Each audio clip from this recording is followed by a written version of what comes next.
고분, 측근을 조심하라. 지혜로운 선비는 반드시 먼 장래의 일을 통찰할 줄 압니다. 만약 모든 일을 밝게 관찰하는 능력이 없으면 다른 사람의 사심을 투시할 수가 없습니다. 또 법에 따라 나라를 다스리는 능법사란 의지가 꿋꿋하며 부정을 용서치 않는 사람을 말합니다. 만약 강직하지 못하면 사람들의 간사함을 바로잡을 수 없습니다. 신하된 사람으로서 법을 준수하고 군주의 명령을 받들어 그 임무를 다하는 사람은 이른바 말하는 중인이 아닙니다. 중인이라 함은 군주의 명령이나 법률을 중히 여기지 않고 함부로 일을 처리하며 자기 일가의 이익만을 구하고 국력을 소모시켜 자기 편리를 도모하며 그 힘이 막강하여 능히 군주를 조종할 수 있는 자를 일컫는 말입니다. 지혜로운 선비는 사물을 밝게 통찰하기 때문에 일단 군주에게 발탁되어 일하게 되면 중인의 사리사욕으로 인한 행위를 파악하고, 능법의 선비는 의지가 굳고 조그만 사사로움도 허용하지 않기 때문에 그러한 인물이 발탁되어 일하게 되면 중인의 간사한 행동을 바로잡게 됩니다. 그러므로 지혜로운 능법의 신하와 중인은 결코 양립할 수 없는 원수인 셈입니다. 중인이 요직에 있어 정권을 장악하게 되면 밖의 제후로부터 안의 문무백관에 이르기까지 모두가 중인의 일을 맡아보게 됩니다. 왜냐하면 타국의 제후가 그 나라와 친교를 맺으려 하더라도 먼저 요직에 있는 중인과 가까이 사귀어 놓지 않고서는 그 목적을 달성할 수가 없게 됩니다. 따라서 그들은 그러한 중인을 굳고 칭찬하며 아첨을 하게 되는 것입니다. 조정의 백관도 중인을 거치지 않고서는 직무상의 의견이 있어도 군주에게 전달되지 않으므로 모두 중인의 수족이 되어 일하게 됩니다. 군주의 측근들 또한 중인을 거쳐 군주와 접근할 수 있으므로 중인과 결탁하여 그가 어떤 간사한 짓을 하더라도 덮어놓고 그 죄가를 숨기려 합니다. 학사들도 중인에게 의지하지 않고는 수입도 적고 대우도 받지 못하기 때문에 군주에게 그에게 유리한 말만을 늘어놓게 됩니다. 이상 열거한 내 원조자는 중인이 손쉽게 그 죄를 은폐할 수 있는 앞잡이인 셈입니다. 중인은 진심으로 군주에게 충성할 수 없는 자이므로 지혜로운 선비를 청구할 리가 없습니다.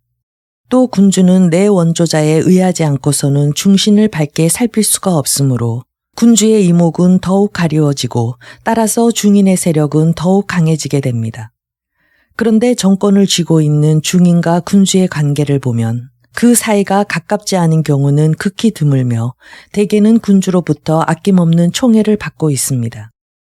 이와 같이 중인은 지위가 높고 분당도 많으며 모두들 중인을 굳고 칭찬하므로 자연히 군주의 귀에도 그 말이 들어가게 됩니다. 이와 반대로 지혜로운 선비로서 등용되기를 바라는 자는 군주에게 총애를 받을 기회가 없기 때문에 소외되기 마련입니다. 게다가 법률의 바른 말로써 군주의 잘못된 점을 바로잡으려 하기 때문에 자칫하면 미움을 사게 됩니다. 그리하여 주의는 떨어지고 친구도 적어져 고립되고 맙니다.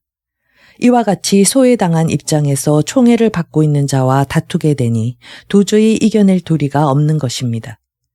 즉 신참으로서 오래전부터 군주의 측근에 있던 고참과 싸우는 셈이므로 패하는 것은 당연한 이치라 하겠습니다.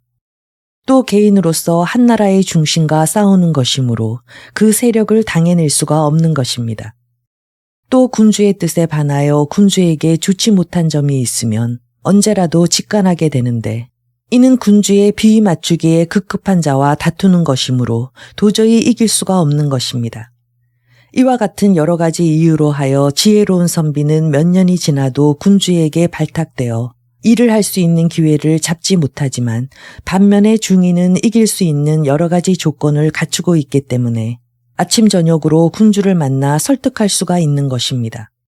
그러니 법술사가 무슨 수로 나아갈 수 있겠습니까?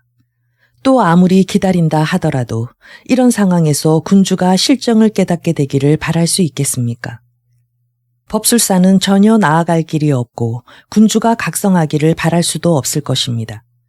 이와 같이 법술사는 근본부터가 도저히 이길 수가 없는 입장이며 게다가 중인과 공존할 수 없는 실정인 이상 언제 그의 신상에 위험이 닥칠지도 모르는 일입니다. 만약 법술사에게 무고로서 죄를 덮어씌울 수 있다면 공법의 조항에 맞춰 죄를 줄 것이며 죄를 덮어씌울 수 없을 때는 암살해버리고 말 것입니다. 즉 법률에 능통하여 자연히 군주의 뜻에 거스르는 말을 많이 하게 되므로 무고죄로 죽지 않으면 중인이 고용한 자객에 의해 목숨을 잃게 되는 것입니다. 그러나 세력 있는 자와 한편이 되어 군주의 이목을 가리고 사실을 왜곡하여 자기의 이익을 도모하는 자는 반드시 중인의 신임을 받습니다. 그러한 자는 공적에 있다는 구실만 만들 수 있다면 관작을 주고 또한 왜곡의 세력을 이용해서라도 그 지위를 높여줍니다. 군주는 법술사에 대해서는 상세히 조사하지도 않고 처형하지만 중인이 청구한 자에 대해서는 실질적인 공적을 확인하지도 않고 장록을 내립니다. 이런 판국이니 법술사가 어떻게 죽음의 위험을 무릅쓰고 그 의견을 진언할 수 있겠습니까? 또 간사한 신하는 이미 사리사욕을 채우는 일에 맛을 들이고 있는데 어찌 그 지위에서 물러서려 하겠습니까? 그들은 더욱더 탐욕스러워질 뿐입니다. 그러니 군주는 빈 이름뿐이고 중인의 집은 더욱 부유해지게 마련입니다. 저 월은 나라를 부유하게 하고 병력을 강하게 했으나 중앙에서 떨어진 변경에 위치했던 까닭에 중국의 여러 군주는 월나라를 취한다 해도 아무 쓸모가 없으리라 생각했습니다. 지금 여기에 나라가 있어 땅이 넓고 백성이 많다 하더라도 군주된 사람이 우매하여 신하에게 정권을 떠맡기고 있다면 그 나라는 월나라와 마찬가지로 아무 쓸모가 없는 나라입니다. 그 나라는 사실상 이미 자기의 나라일 수 없으며 이러한 사실조차 자각하지 못한다면 그는 분명 어리석은 군주라 하겠습니다. 세상 사람들이 제 나라를 망했다고 말하는 것은 그 땅과 성이 망함을 말함이 아니라 군주인 여시가 나라를 제압하여 이끌지 못하고 그 신하인 전시가 정권을 장악하고 있었기 때문입니다. 또 진나라를 망했다고 하는 이유는 희씨가 국정을 장악하지 못하고 신하인 육경들이 권력을 움켜쥐고 나라를 멸하여 각기 독립했기 때문입니다. 지금 대신이 정권을 잡고 독단적으로 나라를 다스리고 있는데 군주는 전혀 깨닫지 못하고 있으니 이는 곧 군주가 명석하지 못하기 때문입니다. 제나라와 진나라의 전철을 밟으면서 나라의 안전을 바란다는 것은 헛된 소망일 따름입니다. 무릇 법률을 행하기 어렵다는 것은 비단 만승의 대국만이 아니며 천승의 소국에 있어서도 마찬가지입니다. 그 이유는 군주의 좌우에서 시여하는 자가 반드시 지혜로운 자가 아니며 그 중에는 우매한 자도 있기 때문입니다. 그런데 군주는 법술사를 대하여 그가 지자임을 인정하고 그의 말을 듣게 되면 그것을 좌우 신하들과 평론하는데 그것은 우매한 자를 상대로 지자를 평론하는 셈이 됩니다. 또 군주의 좌우에는 반드시 현인만 있는 것이 아니며 개중에는 불초한 자도 있습니다. 그런데 군주는 법술사를 대하여 그를 현인으로 생각하고 예로서 대우하며 좌우 신하들과 그의 행동을 평론하는데 그것은 불초한 자와 함께 현인을 평론하는 셈입니다. 이와 같이 지자의 정책은 우자에 의하여 결정되고 현자는 불초자에 의해 가치가 매겨지기 때문에 결국 현자와 지자는 수치스러워 진언하지 않게 되고 군주는 계속해서 과오를 되풀이하게 됩니다. 신하로서 자신의 의견이 채택되어 높은 간직을 얻으려고 희망하는 자가 많은데 그러한 사람 가운데 수사, 곧 그 행동을 바르게 닦은 사람은 평소 청렴결백한 행위로서 몸을 다스리고 지사는 일을 지혜롭게 처리하는 능력으로 공을 세웁니다. 청렴을 으뜸으로 생각하는 수사는 그 성격상 뇌물 등으로서 중인에게 아첨하는 일은 하지 못하며 지혜로서 법을 시행하는 것을 으뜸으로 생각하는 지사는 법을 왜곡하여 유력자의 편의를 도모한다든지 그 도움을 얻어 입신하겠다는 생각은 하지 않습니다. 즉 수사와 지사는 군주의 좌우 신하에게 아첨하지 않으며 유력자에게 부탁하는 일도 없습니다. 그런데 군주의 좌우 신하들이 모두 옛날 백이와 같이 청렴결백하지 않은 까닭에 그들 가운데 누군가가 수사나 지사에게 뇌물을 주어 가까이 사기려 해도 소득이 없습니다.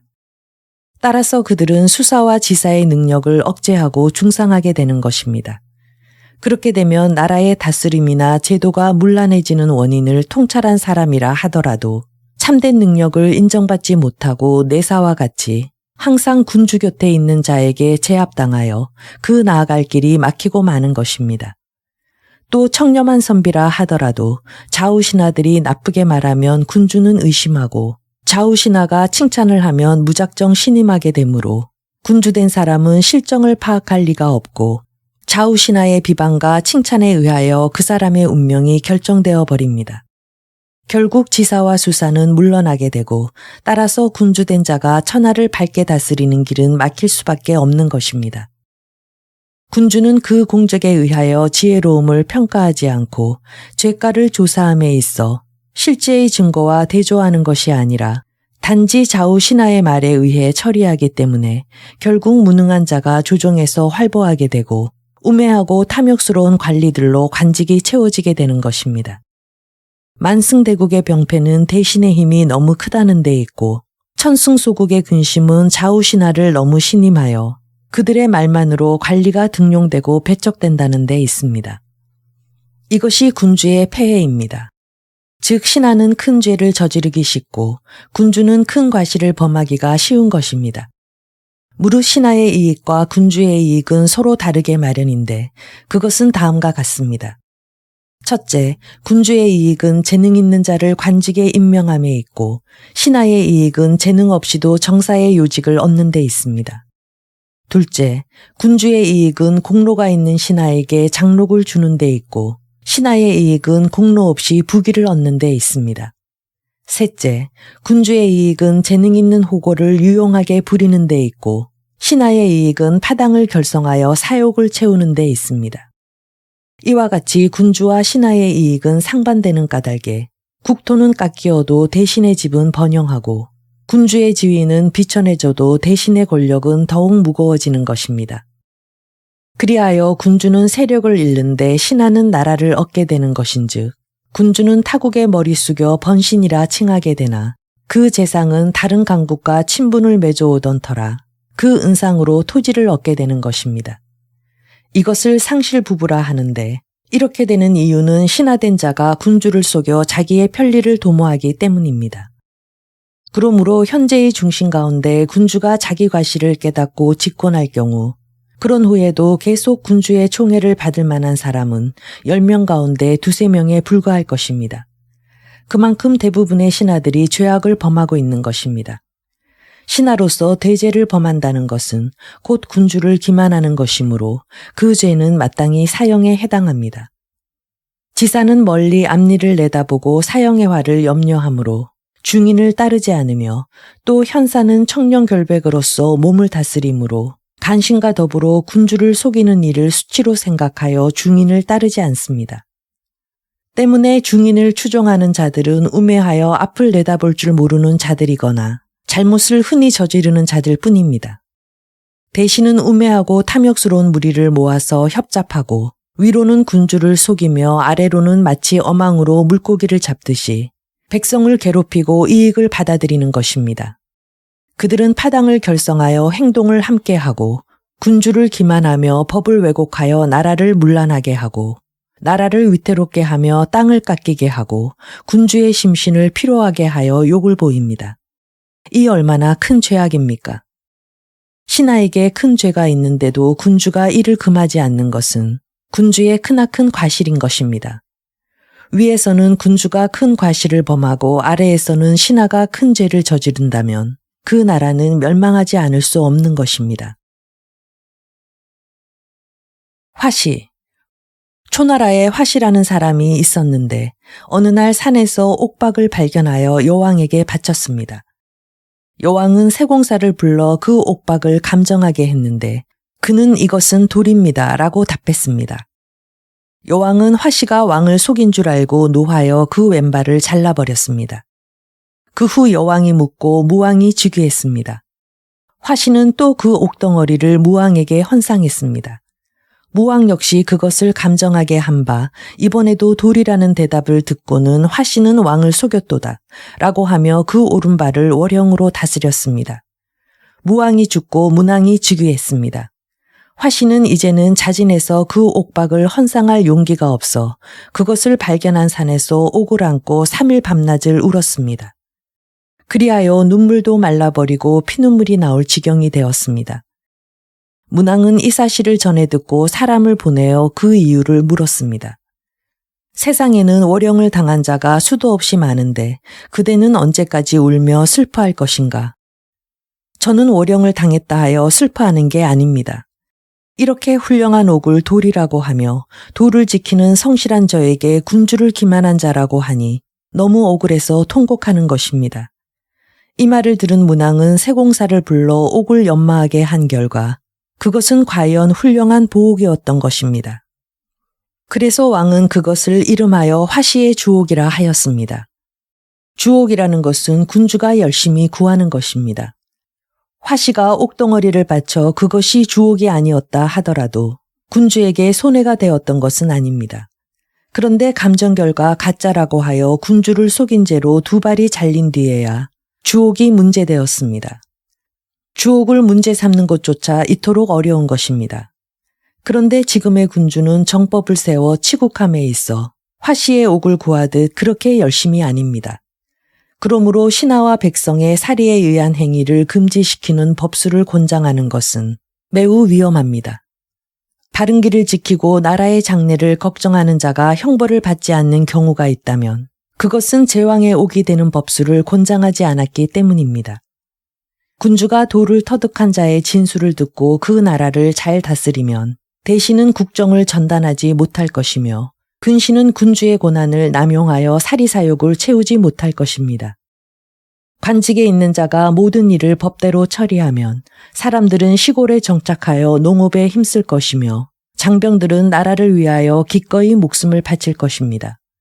그러나 인간이란 대체로 수고라는 것을 싫어하게 마련이므로 엄한 법으로서 나라를 다스릴 것을 주장하는 자는 신하들과 백성들의 미움을 받게 됩니다.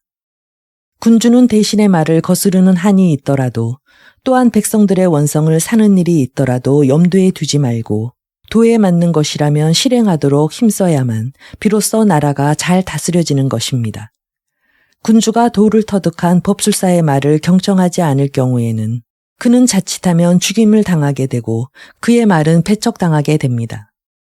옛날 오기는 초나라 도왕의 신임을 받고 중용되자 예부터 내려오는 초나라의 나쁜 습관에 대해 진언했습니다. 대신의 권력이 지나치게 강하고 영주가 지나치게 많은 땅을 차지하고 있습니다.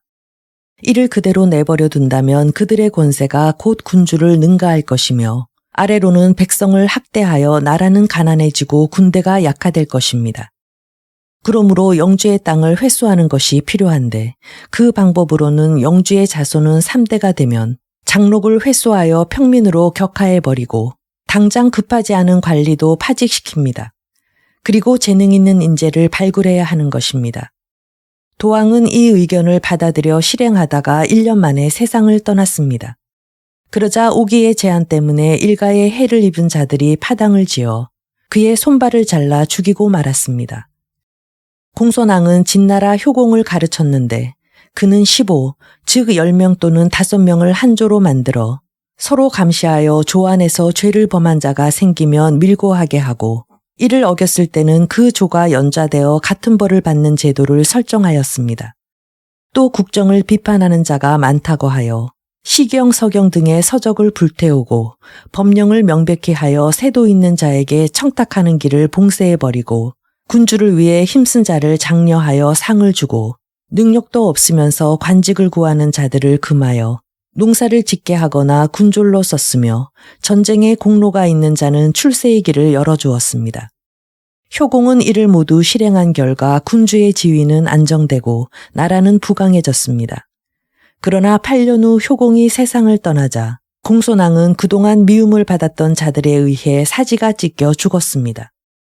초나라는 오기의 제안을 제대로 쓰지 않았기 때문에 그 영토가 깎이고 나라가 문란해졌으며 지는 공손왕의 법을 오랫동안 시행했기 때문에 나라가 부강해졌습니다. 오기와 공손왕 두 사람의 말은 모두 도리에 합당한 것이어서 실행만 하면 나라에 큰 도움이 됩니다. 그러나 오기는 손발이 잘리고 공손왕은 사지가 찢겨 죽게 되었는데 그 이유는 대신이 법의 제재를 받기 싫어하기 때문입니다. 또한 백성들은 대체로 사회 질서가 잘 갖추어진 것을 싫어하기 때문입니다. 요즘 세상을 보면 대신은 국정을 전단하고 백성은 나라의 질서가 어지러운데 익숙해져 있는데 그것은 옛날 진초의 시대보다 더욱 심합니다. 요즘에는 도왕과 효공과 같이 현명한 신하의 의견을 경청하는 군주도 없을 뿐더러 설사 나라의 장래를 근심하는 법술사가 있다 하더라도 누가 옥이나 공손함과 같이 죽음을 무릅쓰고 진언하려 하겠습니까? 이와 같으므로 나라가 어지러워지기만 할 뿐 패왕의 업을 이루려는 자가 나타나지 못하는 것입니다. 망징. 이렇게 되면 망한다. 물은 나라는 세력이 약한데 대신의 저택은 크고 군주의 권세는 약한데 대신은 인망을 한 몸에 모으고 있습니다. 이러한 나라, 즉 주객이 전도된 나라는 반드시 멸망합니다. 법률과 금령을 소홀히 하며 일시적 미봉책으로 계획을 세우려 한다든가 나라를 황폐한 대로 두고 외국의 도움으로 나라를 융성하게 하려고 생각한다든가 하면 그 나라는 망하지 않을 수 없습니다. 신하 가운데 학문을 좋아하는 자가 많고 귀족의 자제들이 공허한 변설을 즐겨 근거 없는 이론을 높이 평가하며 세간의 풍속을 무조건 배척한다면 상인들은 재화를 축제하며 세금을 기피하는 결과를 낳게 됩니다. 이에 반하여 백성들은 빈궁하여 고통받게 되면 그 나라는 멸망합니다. 군주가 궁실이나 정자, 저수지 등의 건축을 좋아하고 술에 옷, 그릇, 오락품의 수집에 열중하며 그로 인해 백성을 고달프게 하여 재화를 낭비하면 그 나라는 멸망할 수밖에 없습니다. 천지자연의 이치를 모르고 쓸데없이 날씨나 시간 등의 기륭에 마음을 쓰며 귀신을 숭배하고 점쟁이의 말을 믿어 구타기를 즐기는 자가 많은 나라는 망합니다. 군주가 신하를 신임하게 되면 그 설을 쓰게 되는 일이 많은데 이는 반드시 그 말과 실제의 공적을 조사해 본 연후에 결정해야 합니다. 단지 한 사람의 충신을 요직에 등용하게 되면 그 사람은 마치 집을 출입하는 문 같은 존재가 되어 그를 거치지 않고는 다른 신하들의 의견을 들을 수 없게 되므로 그 나라는 반드시 망하게 되는 것입니다. 관직은 그 사람의 능력에 따라 주어지는 것이 마땅합니다. 그런데 군주로부터 신임을 받는 중신의 추천으로 관직이 주어지고 뇌물을 써서 장록을 얻을 수 있는 나라는 멸망합니다. 군주가 결단력이 없고 이를 성취시킬 능력이 없으며 물 흐르는 대로 자연스럽게 선악을 결정하지 못하고 나라를 다스리는 방침이라는 것이 서 있지 않는 나라는 망합니다. 군주가 지나치게 욕심이 많아 아무리 얻어도 만족할 줄 모르고 이익을 구하는 일만 생각하면 그 나라는 멸망합니다. 군주가 법규에 따르지 않고 함부로 형벌을 가하고 언설에 능한 자의 실적을 조사해 보지도 않고 그 문장이나 말이 군주의 뜻에 맞는다고 하여 무조건 등용하면 그 나라는 망합니다.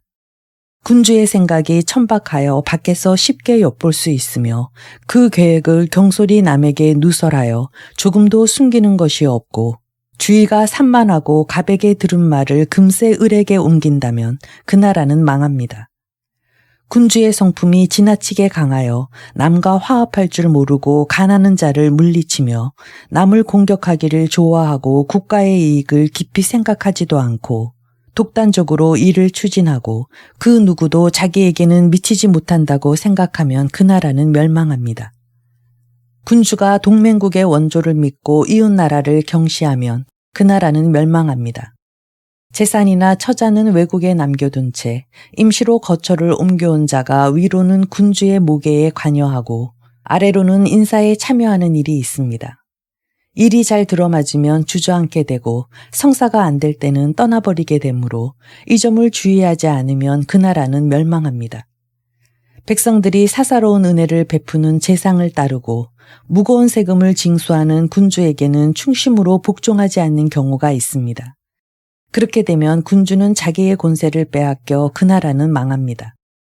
자기 나라의 인재는 등용하지 않고 도리어 다른 나라의 선비를 구하고 공적에 의하여 그 재능을 시험하지 않고 단지 명성만으로 취사를 결정하며 외국인을 요직에 등용하는 한편 종래의 신하를 무시하는 나라는 망합니다. 적자를 중시하지 않고 서자가 적자의 세력을 쥐고 있으며 태자가 아직 책봉하기도 전에 군주가 세상을 떠나면 그 나라는 망합니다.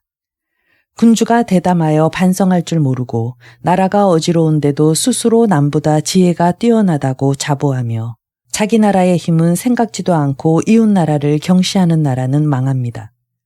나라가 작은데도 큰 나라에 대하여 외국과의 교류에서 언제나 이익이 있는 일만 생각하게 되면 그 나라는 망합니다.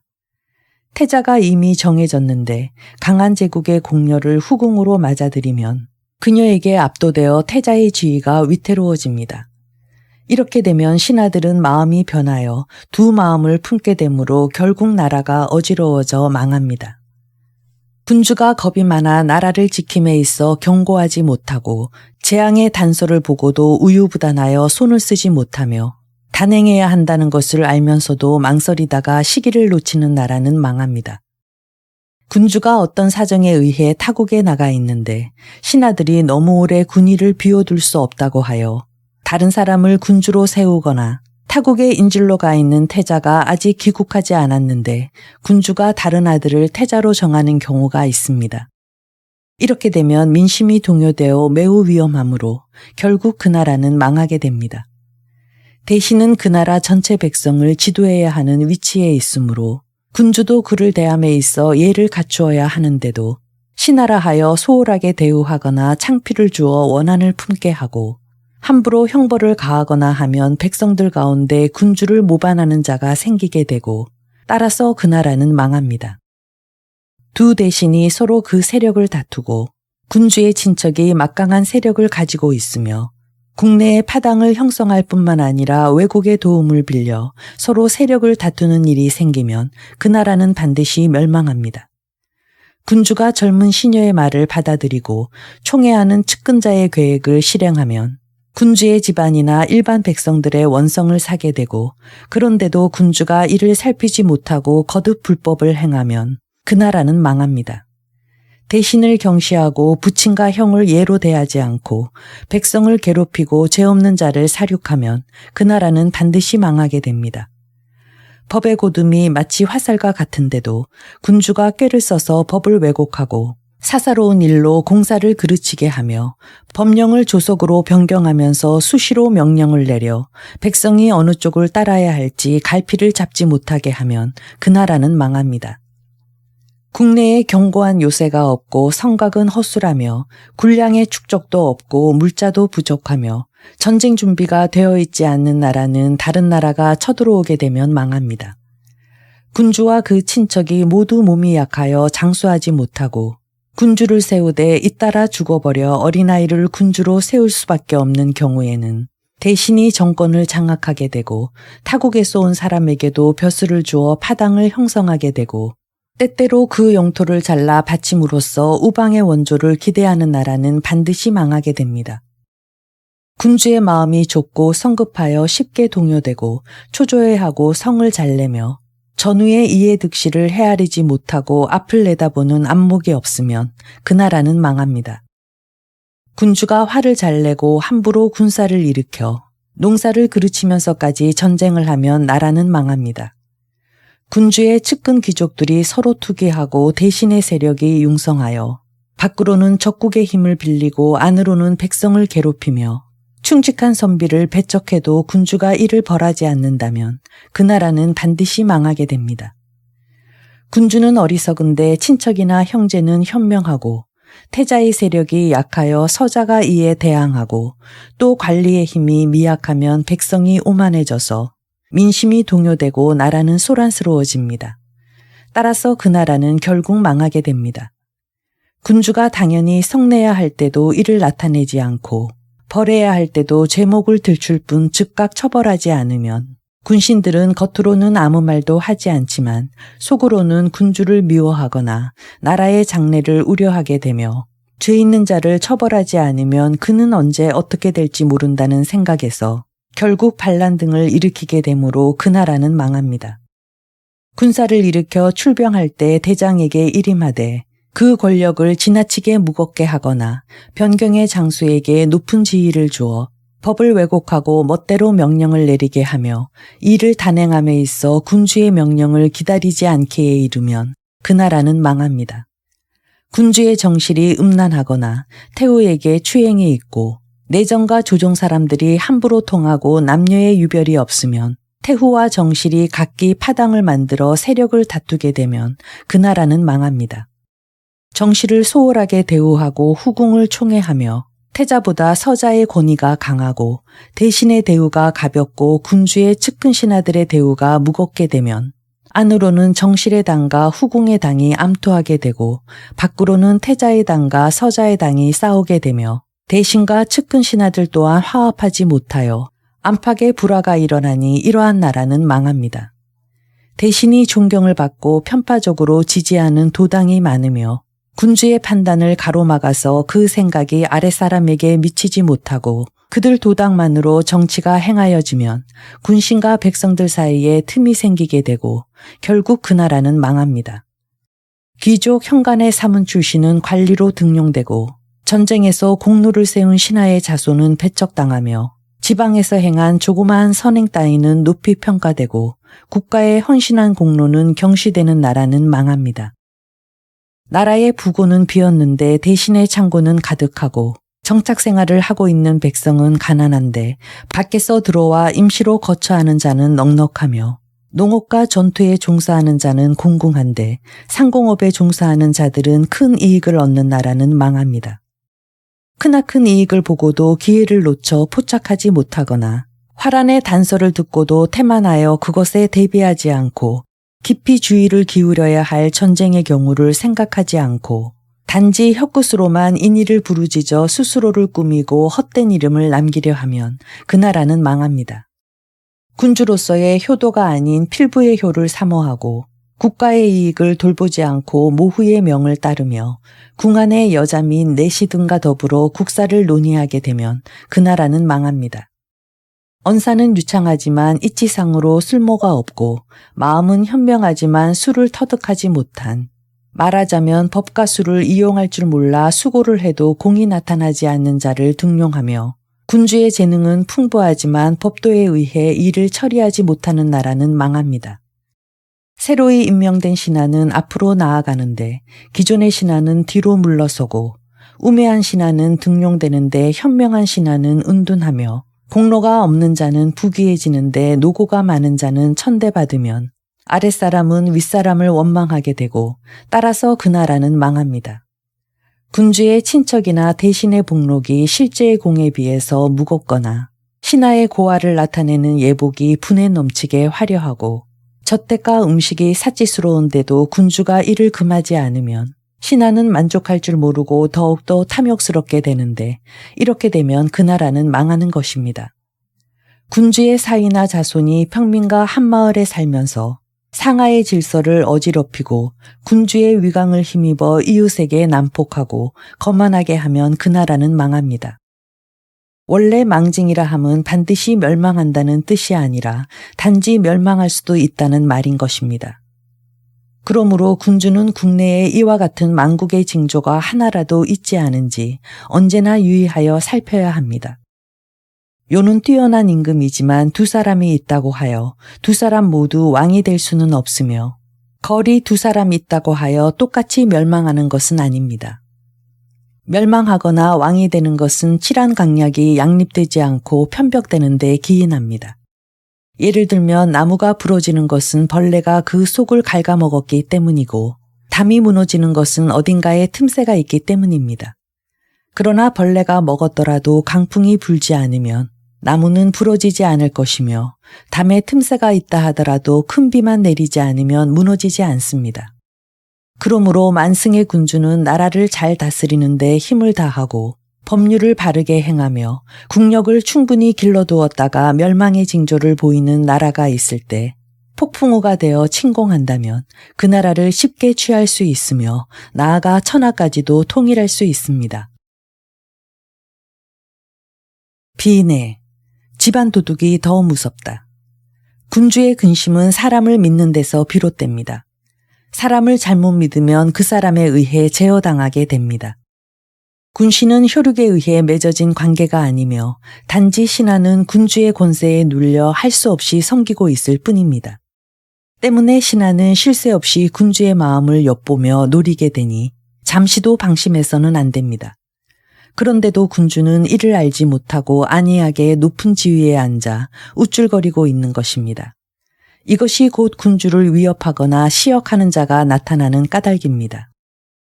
군주가 되어 그 아들을 지나치게 믿으면 간신은 그 아들에게 붙어 사욕을 채우려 합니다. 예를 들면 이태는 조에서 권력을 잡기 위하여 그 군주의 부친을 궁전에 유폐시켜 굶어 죽게 했던 것입니다. 또 군주가 그 아내를 지나치게 믿으면 간신은 그녀와 더불어 사욕을 채우려 듭니다. 예를 들면 진나라 헌공의 애첩인 여희를 섬겼던 광대 신은 그녀를 선동하여 태자 신생을 죽이고 여희의 소생인 해제를 추대했던 것입니다. 이렇듯 처자와 같이 가까운 사람도 믿을 수가 없는데 하물며 다른 사람이야 말할 필요가 있겠습니까? 또한 만승의 대국은 물론 천승의 소국에서도 후궁이나 정실의 아들을 태자로 세우게 되면 이따금 그 군주가 빨리 죽기를 바라는 경우가 있습니다. 무슨 근거로 이러한 말을 하느냐 하면 원래 부부란 부자나 형제처럼 고륙의 관계로 맺어진 것이 아니기 때문입니다. 남편이 아내를 사랑하면 가까워지지만 사랑하지 않으면 소원해집니다. 옛 속담에 말하기를 남편에게 사랑받는 어미의 자식은 귀여움을 받는다고 했습니다. 그렇다면 그 반대는 남편에게 미움받는 어미의 자식은 버림받는다는 것이 됩니다. 남자는 나이 50이 되어도 여전히 여색을 즐기지만 여자는 나이 30이 되면 용색이 쇠퇴합니다. 아름다움이 퇴색한 부인으로서 호색적인 남자를 섬기게 되면 자연히 그 관계가 멀어지게 되므로 여자는 행여 자기의 아들이 후사로 책봉되지 못하는 것이 아닐까 하고 의심하게 됩니다. 이것이 후궁이나 정실이 군주가 일찍 죽기를 바라는 까닭입니다. 아들이 군주가 되면 그 모친은 태우가 되어 명령만 하면 만사가 뜻대로 이루어지고 금지하면 어떤 일이라도 막을 수 있는 것입니다. 또한 정부를 두어 때때로 즐길 수도 있으니 그 즐거움은 성군이 살아있을 때와 조금도 다를 바가 없으며 만승의 국사를 자유로이 조정해도 세인으로부터는 의심을 받지 않을 것입니다. 그렇기 때문에 그 군주를 독살하거나 암암리에 교살하는 수단을 사용하는 것입니다. 그러므로 도자 춘추의 기록을 보면 군주가 병으로 죽는 경우는 암살되는 경우의 절반도 못 된다고 했습니다. 군주된 자가 이러한 이치를 모르면 반드시 재변을 당하는 것입니다. 따라서 옛말에 이르기를 군주의 죽음을 이롭다고 하는 자가 많으면 군주의 목숨이 위태롭다고 했습니다. 그런데 옛날 왕량이 말을 사랑하고 오랑구청이 신하를 사랑한 것은 장차 그 말을 부려먹고 신하를 전쟁에 내보내기 위해서였던 것입니다. 왕량은 평소 말을 사랑하기를 그 자식과 같이 하여 어떤 말이라도 자유로이 부릴 수 있었고 구천은 신하를 자기 몸과 같이 사랑했기 때문에 그 신하들은 모두 구천을 위해 목숨까지도 바칠 수 있었습니다.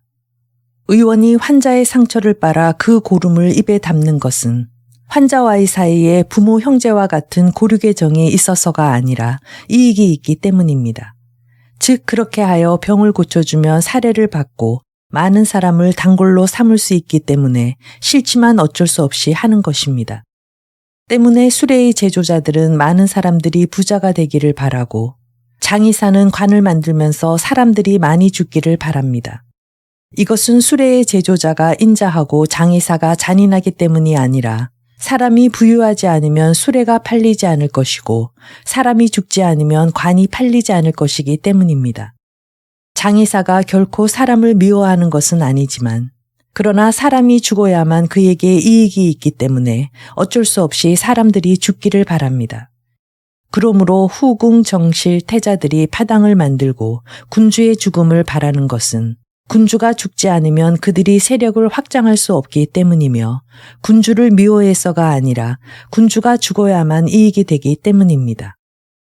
따라서 군주는 평소 자기의 죽음으로 이익을 보는 자들을 경계해야 하는 것입니다. 일식이나 월식으로 주의가 어두워지면 적들은 이 틈을 이용하여 은밀히 궁안으로 침입하는 것입니다. 이러한 적들에 대해서는 평소 조심을 하기 때문에 비교적 해가 적습니다. 그러나 불운하게도 재화는 미워하는 자들뿐 아니라 사랑하는 자들에 의해서도 일어날 수 있는 것입니다. 이러하기 때문에 명군은 확신이 없는 일은 결코 실행하지 않으며 평소에 먹던 음식이 아니면 입에 대지 않습니다. 이와 같이 먼 곳의 일을 잘 조사하고 가까운 곳의 일은 직접 목격하여 궁정 안팎의 과실을 잘 살피고 사람의 의견은 같을 수도 다를 수도 있는 것이므로 그 언론의 같지 않음을 구분하고 붕당의 대립관계를 파악하며 신하들의 의견을 비교 검토하여 실효의 책임을 묻고 언변과 성과의 일치 여하에 따라 상벌을 행합니다. 또한 법을 근본으로 하여 백성을 다스리고 항상 여러 단서들을 비교하고 관찰하는 과정을 거쳐 신하의 진실성을 파악해야 합니다. 선비가 요행으로 상을 받는 일이 없도록 하며 상을 주되 실제의 공적 이상의 상을 주어서는 안 됩니다. 또 형벌에 있어서도 이와 같은 이치로 사형을 시행하되 마땅히 죽어야 할 죄를 범한 자만을 사형에 처하게 하고 죄 지은 자는 절대로 용서해서는 안 됩니다. 그렇게 하면 간사한 자도 사욕을 부리지 못하게 될 것입니다. 부역이 많으면 백성이 괴로워합니다.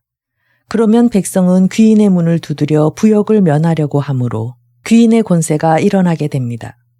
귀인의 권세가 일어난다는 것은 뇌물을 써서 부역을 면하려는 자가 많다는 증거로서 그 결과 귀인은 부유해집니다.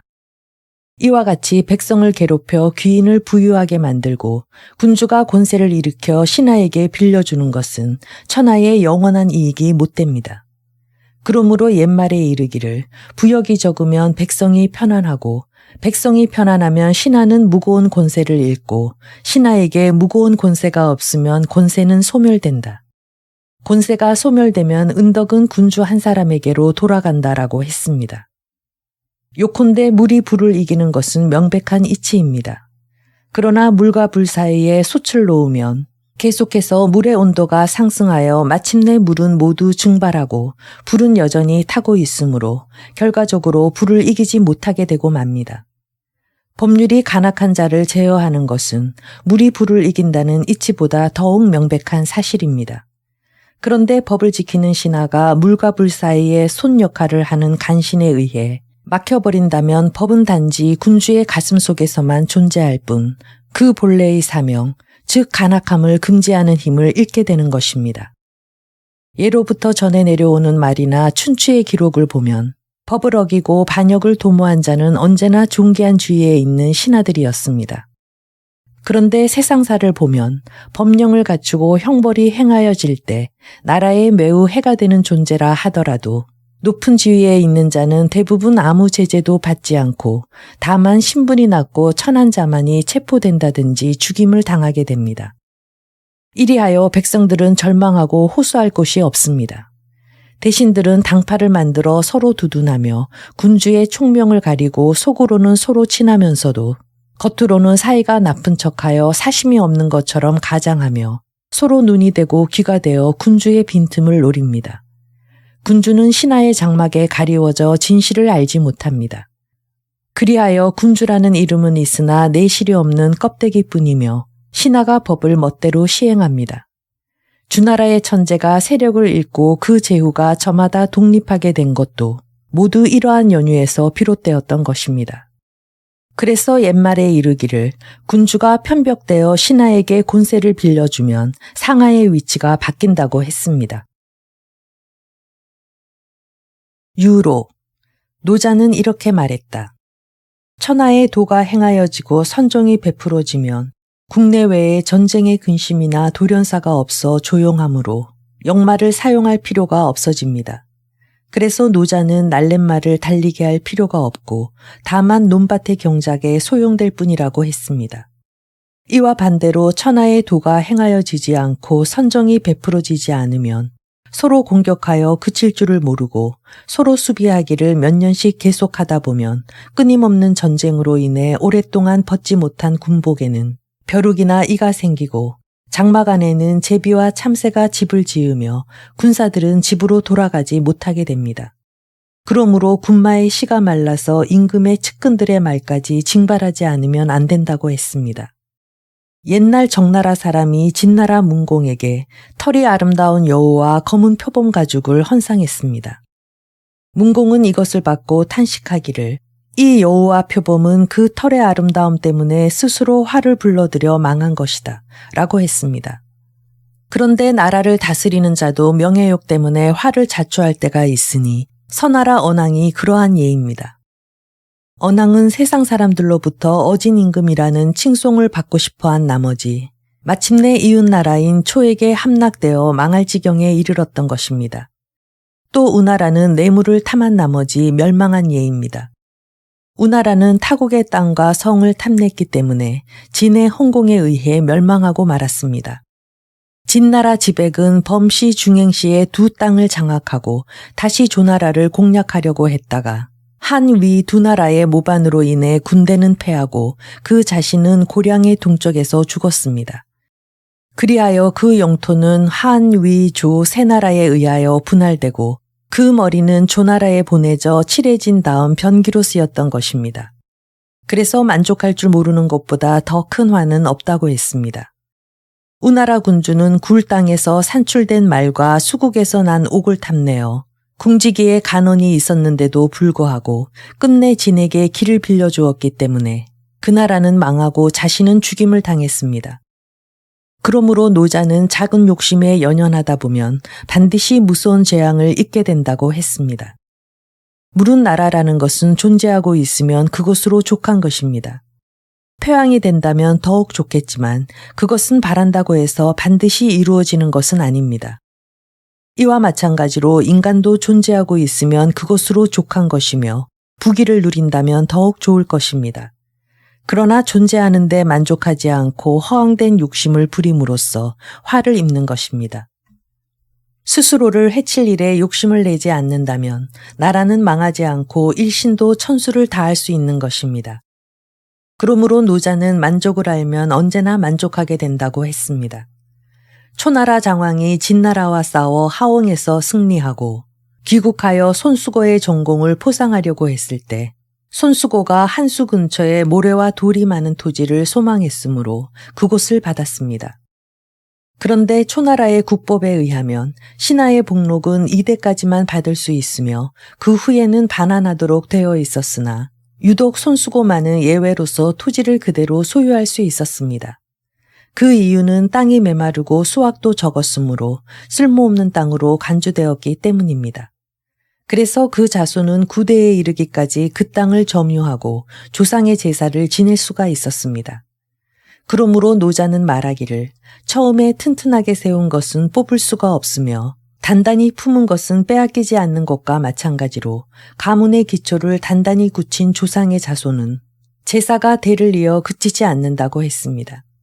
이는 곧 손수고를 두고 한 말이라 할 수 있습니다. 상벌과 생살의 고난을 장악하고 주위의 사정 등에 제어당하지 않는 상태를 중이라 하고 언제까지나 그 지위를 지켜나가는 상태를 정이라고 합니다.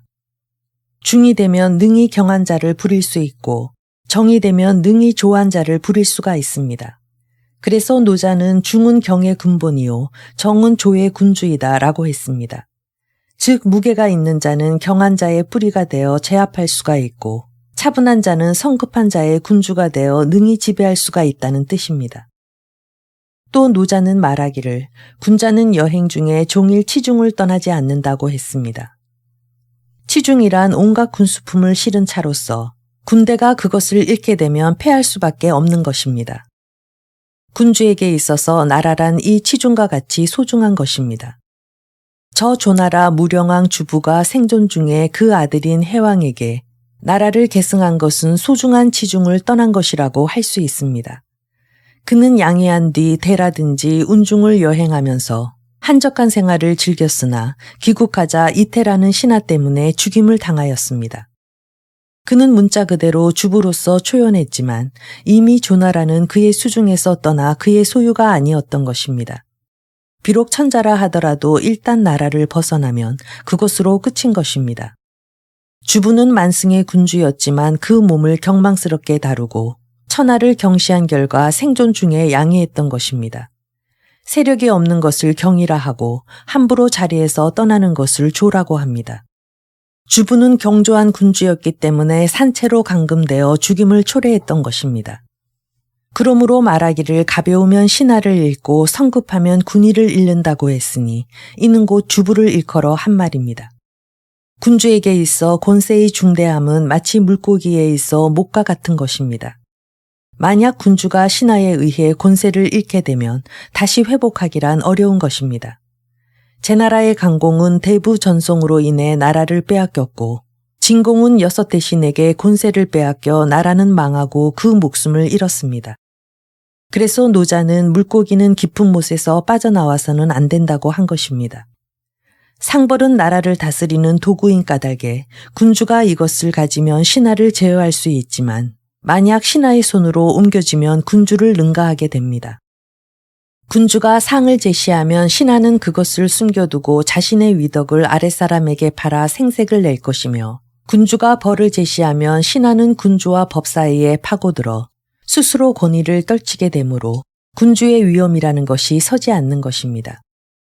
그러므로 군주가 상을 제시하면 신하는 그 위력을 대신 행사하고 군주가 벌을 제시하면 신하는 벌의 위력에 편승하는 것입니다. 그래서 노자는 말하기를 나라의 상벌의 권한은 아랫사람에게 누설해서는 안 된다라고 했습니다. 오랑구천은 회계산의 싸움에서 패하자 오왕부차의 궁에 들어가 신하의 예로서 오왕을 섬겼습니다. 그때 그는 오왕에게 제 나라를 치라고 권했는데 그것은 오나라의 병력을 피폐시키는 것이 그의 목적이었습니다.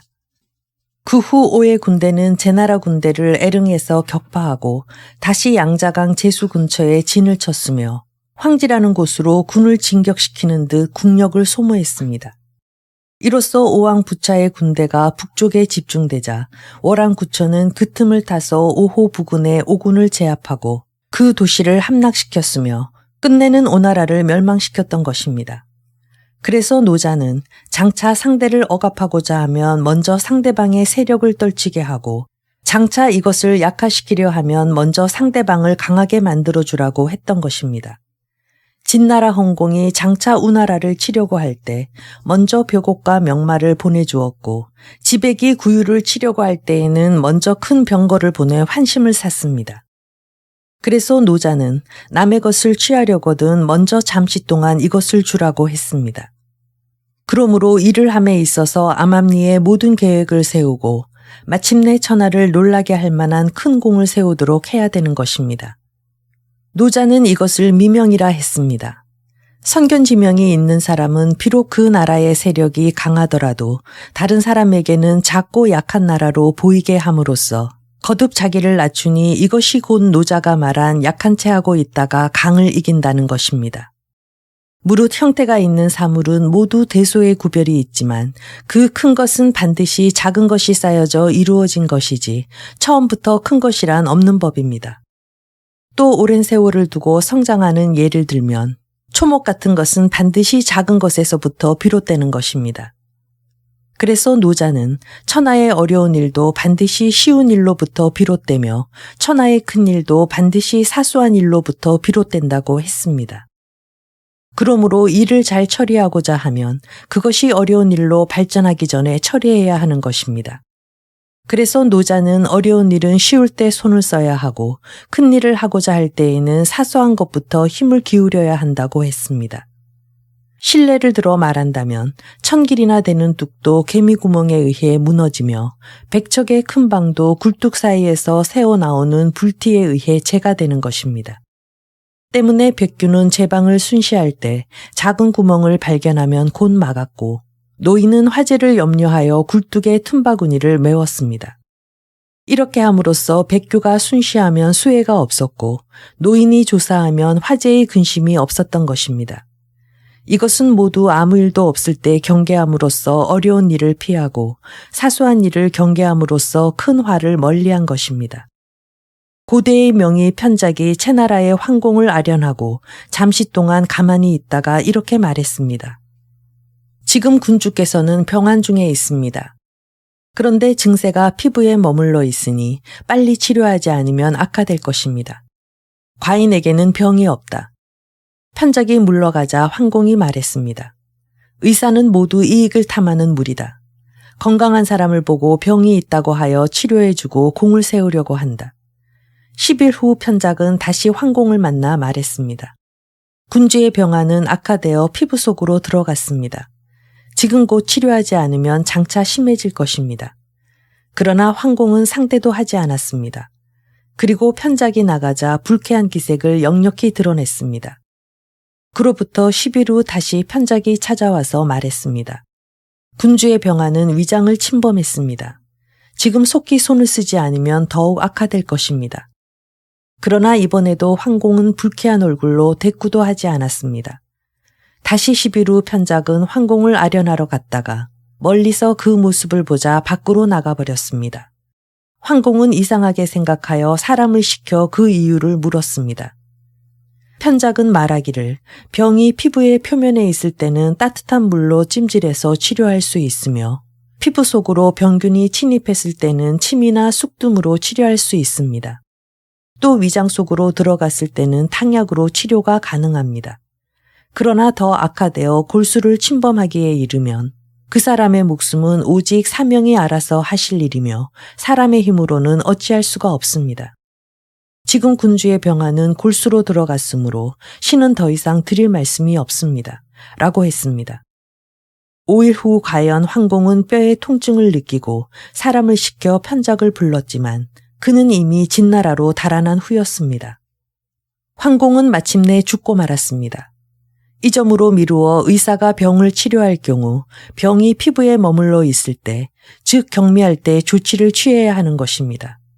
이것은 일이 커지기 전에 예방해야 한다는 교훈입니다. 요컨대 인간사의 화복도 이와 같은 이치로서 이른바 병이 피부에 머물러 있을 때 조치를 취해야 합니다. 그래서 노자는 말하기를 성인은 단서를 보자마자 즉시 일을 처리한다고 했습니다. 노자는 일이 아직 형태를 이루기 전에는 얼마든지 쉽게 처리할 수 있으나 형태가 나타난 뒤에 이를 변경하기란 참으로 어려운 일이다라고 했습니다. 옛날 은나라 조왕이 상아로 젓가락을 만들게 했습니다. 기자는 그것을 보고 나라의 앞날을 걱정하여 이렇게 말하였습니다.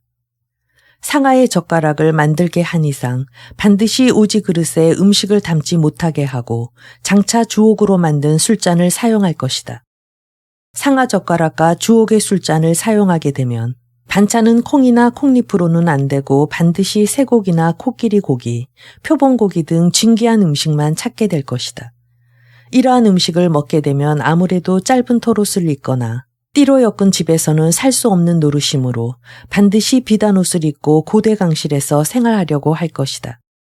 이와 같이 처음에는 한낱 상아 젓가락에 지나지 않으나 점점 더 큰 사치로 흐르게 되는 것이다. 그러니 내 어찌 일의 발단이 되는 상아 젓가락을 두렵다 하지 않을 수 있겠는가. 5년이 지나자 과연 주왕은 고기를 늘여놓아 육포를 만들고 술지개미 언덕을 만드는 등 사치와 낭비를 일삼다가 결국 멸망하고 말았습니다. 이와 같이 기자는 상아 젓가락을 보는 순간 천하의 존망을 예측했던 것입니다. 그러므로 노자는 하찮은 징조로서 결과를 추측하는 것을 명의라고 한다 라고 했던 것입니다. 월왕 구천은 오나라와 싸워 패하자 오왕 부차를 신하의 예로서 섬겼는데 부차가 외출할 때에는 몸소 창과 방패를 들고 호위했으며 그 말을 손수 씻어주기까지 했습니다.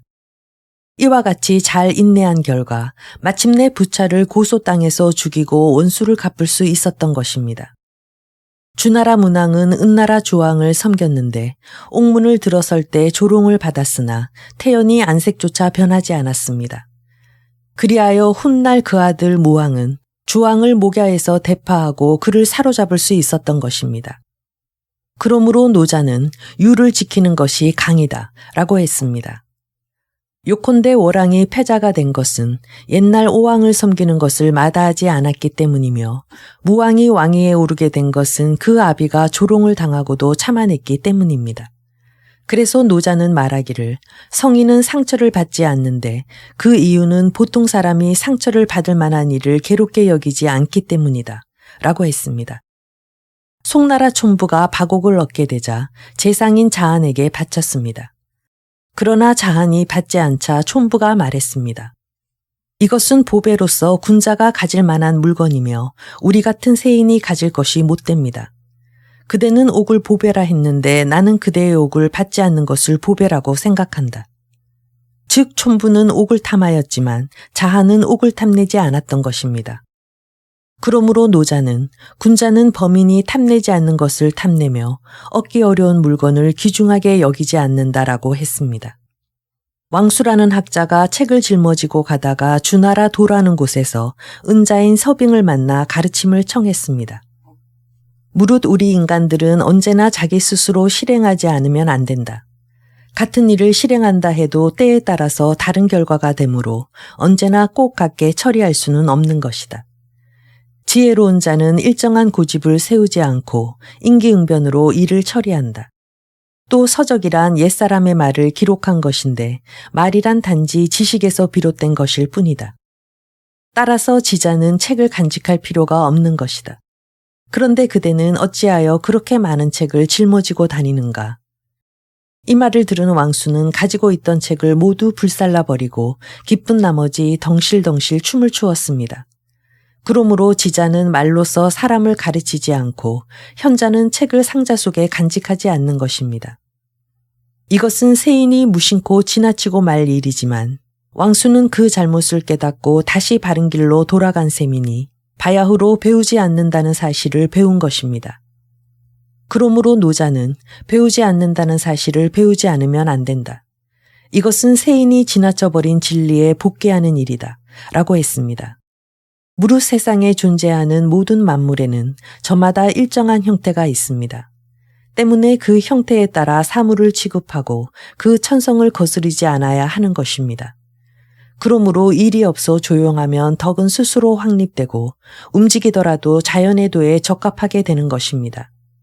송나라에 그 군주를 위하여 상하로 당나무 잎을 조각한 사람이 있었습니다. 3년에 걸쳐 그것을 완성했는데 그 잎사귀의 넓은 곳이나 좁은 곳, 또 줄기와 가지, 잎의 뾰족한 끝부분, 그리고 잎의 모양과 색깔에 이르기까지 당나무 잎 사이에 두어도 구별할 수 없을 만큼 실물과 똑같았습니다. 이 사람은 마침내 그 공으로 인해 송나라의 녹을 먹게 되었습니다. 저 유명한 열자가 이 말을 듣고는 말하기를 만약 천지가 3년을 소비하여 잎 하나를 만든다고 하면 잎을 가지고 있는 식물은 매우 적을 것이다 라고 조롱했습니다. 그러므로 천지의 본성에 의하지 않고 단지 자기 일신의 힘만을 믿으며 자연의 도리에 따르지 않고 자기의 지혜에 의해 만사를 결정하려는 것은 곧 3년을 소비하여 잎 하나를 만드는 것이나 다름없는 일입니다. 때문에 추운 겨울날 씨를 뿌린다면 농악의 대가인 후직도 풍작을 기대할 수 없고 풍년의 변은 무지하고 미천한 자에게 맡기더라도 그 수확이 감소되는 법은 없습니다. 즉 한 사람의 힘만을 의지한다면 후직도 만족한 수확을 거둘 수 없으나 자연에 따르면 게으른 노예라도 풍성한 수확을 거둘 수 있는 것입니다. 그래서 노자는 말하기를 만물을 자연에 맡기고 인의를 가하지 말라라고 했던 것입니다. 눈, 귀, 코, 입과 같은 구멍은 정신의 창문 역할을 하는 것으로서 주위에서 일어나는 일을 밝게 알기 위한 기관입니다. 그러나 눈과 귀가 음악이나 여색으로 인해 피로하고 정신력은 외계의 사물과 접촉함으로써 손상된다면 자신의 몸을 주재할 수 없게 됩니다. 이렇듯 자기 몸의 주재자가 없어지면 그 앞에 화복이 산더미같이 덮쳐오더라도 그것을 알 길이 없게 되는 것입니다. 그러므로 노자는 말하기를 문을 나서지 않더라도 천하를 알 수 있고 창을 통해 내다보지 않더라도 천도를 알 수 있다고 했습니다. 이것은 신명, 즉 인간의 정신이 그 몸에서 떠나지 않는 상태를 뜻하는 것입니다. 조나라 대부 양주는 말을 부리는 기술을 왕자기에게 배웠는데 아직 숙달되지 못하여 적수가 될 수 없음에도 불구하고 왕자기에게 경마를 청했습니다. 그런데 3번이나 말을 바꾸었는데도 3번 다 패하자 왕자기에게 말했습니다. 그대는 나에게 말 다루는 기술을 전부 다 가르쳐주지 않은 것 같소. 아닙니다. 저는 비체까지도 다 가르쳐드렸습니다. 다만 당신이 그 용법을 잘못 받아들이신 것 같습니다. 물은 말을 제어함에 있어 가장 중요한 점은 말의 몸과 수레가 일치되어야 하고 또 부리는 사람과 말의 마음이 일치되어야 하는 것입니다. 이렇게 되어야만 비로소 빨리 달릴 수 있으며 먼 곳까지 달릴 수 있는 것입니다. 그런데 당신은 저를 앞지르고자 초조해하고 또 앞서 달릴 때는 제가 뒤쫓아오지나 않을까 하여 걱정하셨습니다. 말을 달려 먼 곳까지 경주할 때에는 앞설 수도 있고 뒤질 수도 있는 것입니다. 그런데 앞서든지 뒤서든지 간에 언제나 저에게 마음을 쓰고 계시니 그래 가지고서야 어떻게 말과 일치되어 보조를 같이 할 수 있겠습니까? 이것이 신에게 뒤처진 까닭입니다. 백공승이라는 사람은 장차 내란을 일으킬 마음을 품고 있었습니다. 어느 날 그는 조정에서 물러나와 이 계책에 대하여 숙고하는데 생각에 몰두한 나머지 말체를 거꾸로 쥐어 그 끝에 뾰족한 부분에 턱을 찔려 피가 뚝뚝 떨어지는데도 그것을 깨닫지 못할 정도였습니다. 정나라 사람이 이 말을 듣고 말하기를 자기 턱의 상처를 잊을 만큼 열중할 정도라면 장차 무슨 일을 저지를지 모르니 그대로 두어서는 안 될 것이다. 라고 경계했습니다. 그래서 노자는 헛된 일을 공상하여 현실과 동떨어진 것만을 생각하다 보면 가까운 일을 잊어버리고 할 일도 못하게 된다고 했습니다. 그러나 성인은 언제 무슨 일을 해야 한다고 정해놓은 것은 아니지만 항상 그 지혜를 밝혀 경우에 따라 일을 합니다. 그러므로 노자는 멀리 가지 않더라도 알 수 있다고 했습니다. 또 성인은 원근을 한꺼번에 내다볼 수 있으니 노자는 일일이 사물을 보지 않아도 알 수 있다고 한 것입니다. 성인은 때에 순응하여 일을 행하되 혼자서 공을 세우려고 하지 않으므로 무리가 없으며 만물의 선천적 능력을 사용하여 이익을 얻습니다. 그래서 노자는 일부러 하지 않아도 자연의 도에 어긋남이 없고 또 많은 사람의 힘을 모을 수 있으므로 성취시킬 수 있다고 한 것입니다. 초의 장왕이 즉위한 지 3년이 되었는데 명령을 내리지도 않고 정사를 돌보지도 않았습니다. 어느 날 우사마로 있는 신하가 왕의 곁에 있다가 왕에게 수수께끼를 냈습니다. 새 한 마리가 남쪽 언덕에 있었는데 3년 동안 웅크린 채 날지도 않고 울지도 않았습니다. 이 새를 뭐라고 이름을 붙이는 것이 좋겠습니까? 3년을 날지 않은 것은 장차 높이 날고자 하여 날개의 힘을 기르고 있는 것이고 또 울지 않는 것은 주위 사람들을 관찰하는 것이다. 지금은 날지 않지만 한번 날게 되면 하늘 높이 비상할 것이며 지금은 울지 않지만 울기 시작하면 반드시 사람을 놀라게 할 것이다. 그대는 그다지 걱정하지 말라. 과인은 그대의 말뜻을 잘 알고 있다.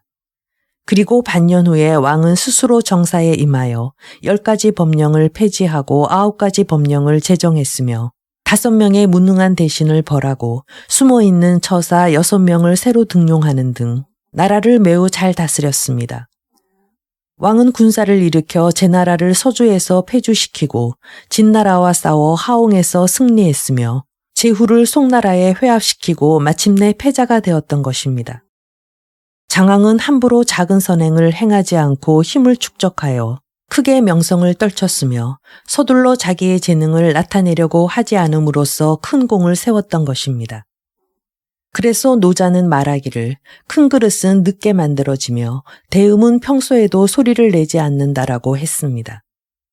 초의 위왕이 월나라를 정벌하려고 할 때 신하인 두자가 간하기를 왕께서는 어찌하여 월을 치려고 하십니까? 라고 하니 왕이 대답하기를 지금 월나라는 정치가 어지러워 병력이 약화되었기 때문이다 라고 했습니다. 신은 어리석으나 지혜라는 것은 눈과 같은 것이 아닌가 하여 근심하는 바입니다. 눈은 능히 백보의 앞을 내다볼 수 있으나 가까이에 있는 제 눈썹은 보지 못합니다. 지금 왕의 군사는 두 나라 군대에 패하여 수백 리 땅을 잃었는데 이것은 병력이 약하다는 증거인 것입니다. 또 장교라는 자가 국내를 횡행하며 도둑질을 일삼아도 관리는 이것을 금할 수가 없는 형편인데 이것은 곧 정치가 어지럽다는 증거입니다. 그러므로 왕의 군대가 약하고 정치가 어지러운 상태는 월보다 더하면 더했지 덜하지는 않을 것입니다. 그럼에도 불구하고 월나라를 정벌하겠다고 하니 이는 눈이 눈썹을 보지 못함과 다를 바가 없습니다. 이에 위왕은 월을 칠 것을 단념하였습니다. 무릇 인간의 지혜라는 것은 다른 사물을 보는 것은 어렵지 않으나 자기 자신의 일을 보는 데 이르러서는 그 눈은 매우 어두운 것입니다. 그래서 노자는 자기 자신을 잘 볼 줄 아는 것이 명이다 라고 말했던 것입니다. 자하가 증자를 만났을 때 증자가 물었습니다. 그대는 왜 이렇듯 비대해졌는가?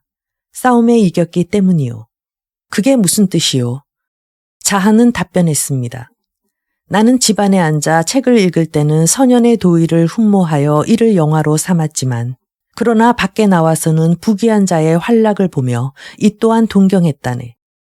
이 두 가지가 내 가슴 속에서 싸우며 그 승패를 가리지 못했기 때문에 그동안은 걱정이 되어 해숙할 수밖에 없었네. 그러나 이제는 선현의 도의가 승리하여 정신이 확립되고 부를 동경하지 않게 되었으니 이렇게 살이 찐 것이라네. 이것으로 볼 때 뜻을 이루기가 어려운 것은 타인에게 이기는 데 있지 않고 자기 자신에게 이기는 데 있는 것입니다. 그래서 노자는 자기 자신을 이기는 것이 강이다 라고 한 것입니다. 주나라에 옥판이 있었는데 이것은 요임금이나 순임금 시대에 만들어진 것으로 전해지는 보물이었습니다. 은나라 조왕은 충신 교격을 주나라에 보내 그것을 구하게 했지만 문왕은 주지 않았습니다. 그런데 다시 무지한 비중을 시켜 구했던 바 문왕은 즉시 옥판을 내주었습니다. 그 이유는 교격은 현인이지만 비중은 무지한 사람이었기 때문입니다. 만약 교경이 사명을 다했더라면 주왕에게 거듭 중용되어 선정을 베풀 것이고 그 결과 주나라에 회가 될까 봐 두려워했던 것입니다. 그리하여 비중으로 하여금 사명을 완수하게 하고 주왕의 환심을 사서 학정을 행하게 했던 것입니다. 문왕이 태공망을 위수에서 만나 나라의 요직에 앉힌 것은 현인을 귀하게 여겼기 때문입니다. 비중에게 옥판을 준 것은 무지한 자를 이용하여 상대를 함정에 빠뜨리고 자신의 뜻을 이루기 위해서였던 것입니다. 그래서 노자는 자기 스승을 귀하게 여기지 않고 자기에게 협조하는 자를 사랑하지 않으면 그가 비록 현인이라 하더라도 반드시 큰 화를 입게 된다고 했습니다. 이것은 매우 중요한 일이므로 명심해야 할 줄 압니다.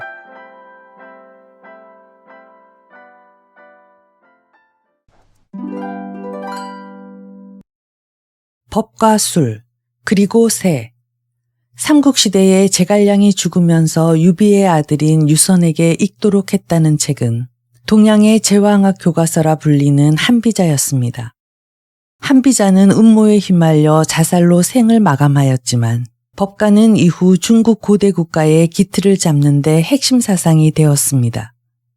한비자가 말하는 군주에게 꼭 필요한 세 가지 통치 기제는 법과 술, 그리고 새입니다. 법은 정치를 하는 데 필요한 공정하면서도 엄격한 원칙을 말합니다. 술은 군주가 신하를 올바로 쓰면서 간신을 견제하기 위한 지혜로운 통치술을 의미합니다. 선생님께서는 삼군을 통솔하시게 된다면 누구와 함께 하시겠습니까? 라는 질문에 공자는 이렇게 말했습니다. 나는 맨손으로 호랑이를 때려잡고 걸어서 강을 건너다가 죽어도 후회하지 않는다는 사람과는 함께하지 않는다. 일에 임하면 두려운 듯이 신중하며 차분하게 잘 계획하여 일을 성취하는 사람이라야 한다. 새는 군주가 가져야 할 권세 혹은 권력을 말합니다. 새는 본래 손자병법에서 기원한 것으로 적과 싸울 때의 조건과 상황을 말합니다.